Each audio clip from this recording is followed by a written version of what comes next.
Lesley's lessons. Loss is a serious thing.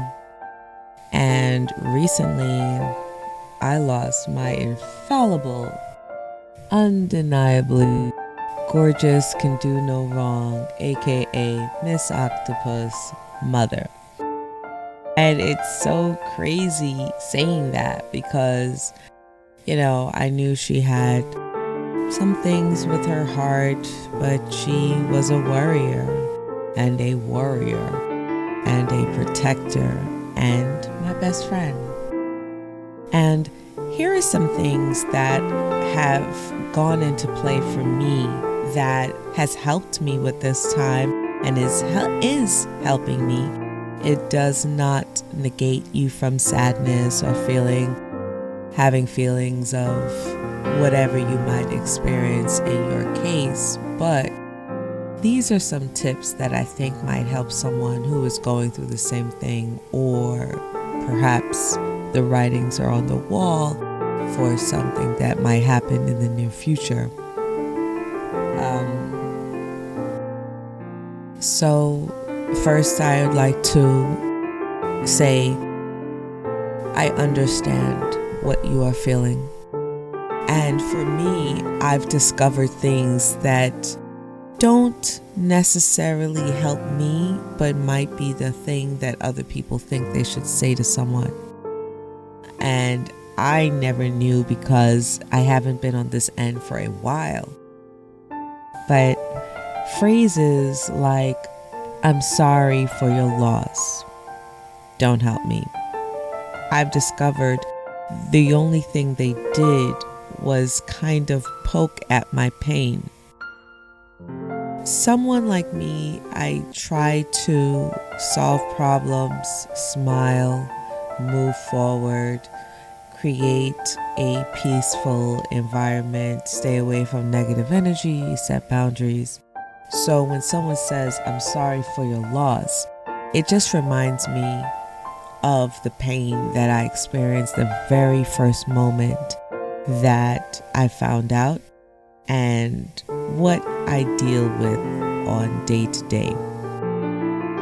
I don't know what is the proper phrase, but I will tell you, setting the tone of something positive, allowing the person to feel safe to express themselves, or maybe not, picking up on the cues. Maybe they don't want to speak about anything referring to loss. Maybe they want to hear a joke. I will tell you, it is a little bubble of comfort. They might be ready just for a little bit of small talk, but nothing that pertains to anyone else doing bad, or who's doing bad and then they recovered. It's just too soon. And under normal circumstances, I'm sure they will root for you. But right now, it's a very tender moment. So just try to keep it very general, follow the cues, and don't be afraid to express that you don't know what to say, but you are here for the person. Another tip that I've learned is to say that you are happy for them. That is correct. For me, I say this every day to my mom, who I believe is up above watching over me. I'm so happy for you. I am so happy for you. We've had discussions that didn't really require a lot of details to be said.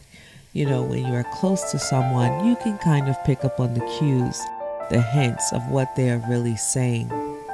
And you allow it to be a safe space, and you don't touch on it. You just allow them to express themselves.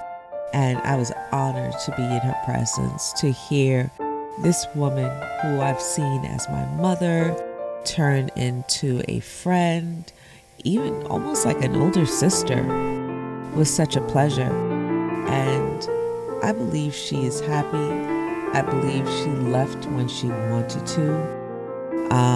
So I choose to say I'm happy for you every single day. Another thing that works for me that might work for you is I talk out loud. I talk to her. I like to invoke humor. I might complain about, oh, I don't have to worry about this anymore, thank goodness, or something. And yeah, you always like this. You would say this. Something about humor, giving myself permission to laugh while incorporating her spiritually does something good for me. Another tip is designing a space that works for you. Some people prefer to cry, vent, maybe seek out anything that takes the edge off. If going back to work for you, like I did, days later helps, then so be it. Because when everyone goes away, when the calls and the text messages and the checkups go away, you have to adapt to your new life. So I believe to pace yourself, but try to take one step forward. It only gets better if you choose for it to get better. It's not about erasing the person, but it's about celebrating the person and understanding that they would want the best for you and they would want you to get back up even if you feel like staying down. The last tip I would say is you can celebrate the person or you can mourn the person. You have options. One day I was on the phone with my girlfriend and then she said something about, it's understandable you're in mourning. And I said, mourning? I'm celebrating. And it really is a mindset. I just choose to see her for her contagious smile, her buttery, feathery laugh that everyone likes so much with her Trinidadian accent. She just lit up any room that she walked into. I've heard so many stories from people who might not have known her long but felt so drawn to her, and it just makes me feel proud to know that they got a glimpse of what I got to experience my entire life as my mom. And it really is an honor to hear feedback like that. Lastly, no one can tell you how to celebrate your loved ones, especially when it's a parent. Maybe there was something you wanted to say, something you didn't address, or something you're just holding on to. Now is not the time to dwell, beat yourself up, or think about what could have been done to stop what happened.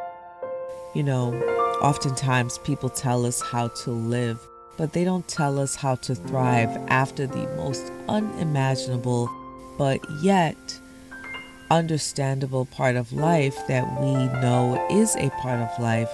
They don't tell us how to deal with that enough. It's scary, it's uncomfortable.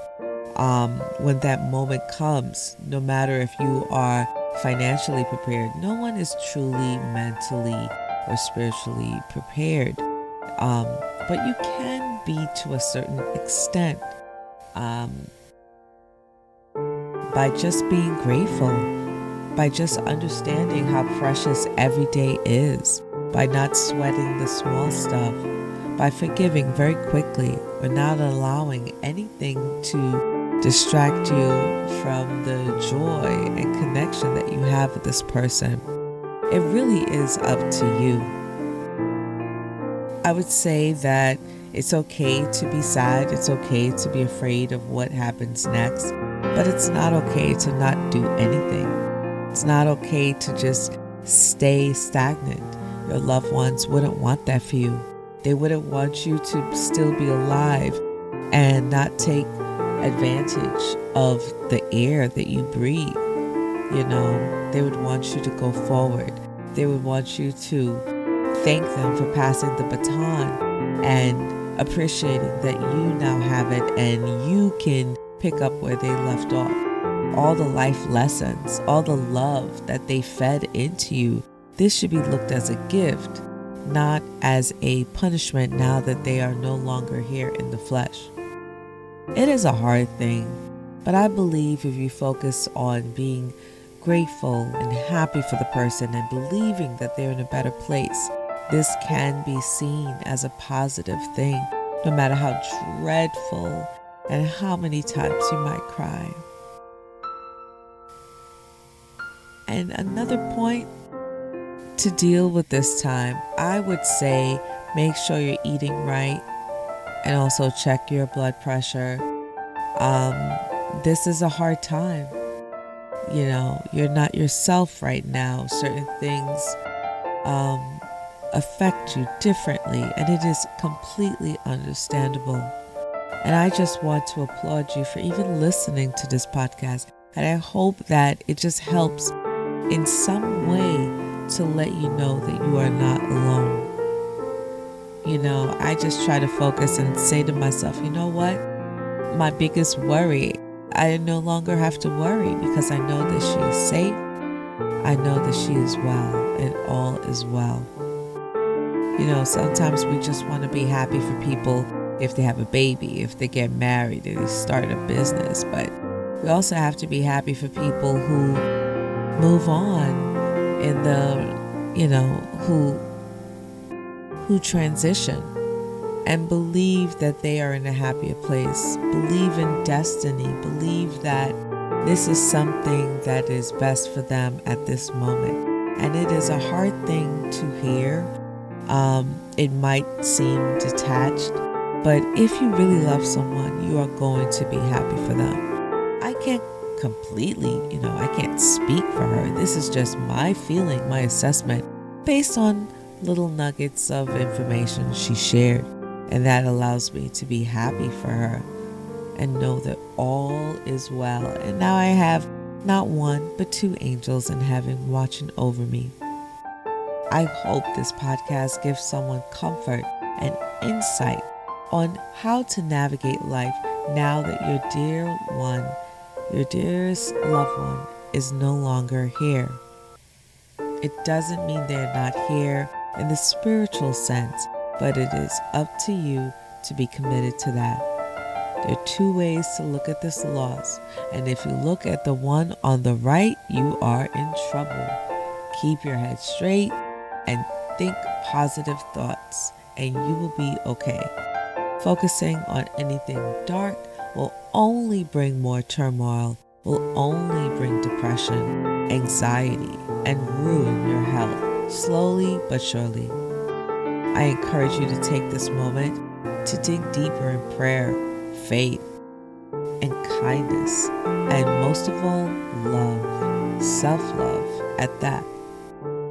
I thank you for listening and going on this journey with me, as it has now opened me up to a new realm of closeness and connections with people that I might not have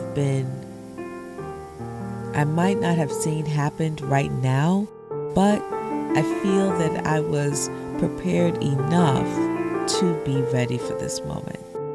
I thank you for this connection, and hopefully this podcast brings you some peace and comfort in this time of loss. Until then, as we continue on this journey called life together, good night.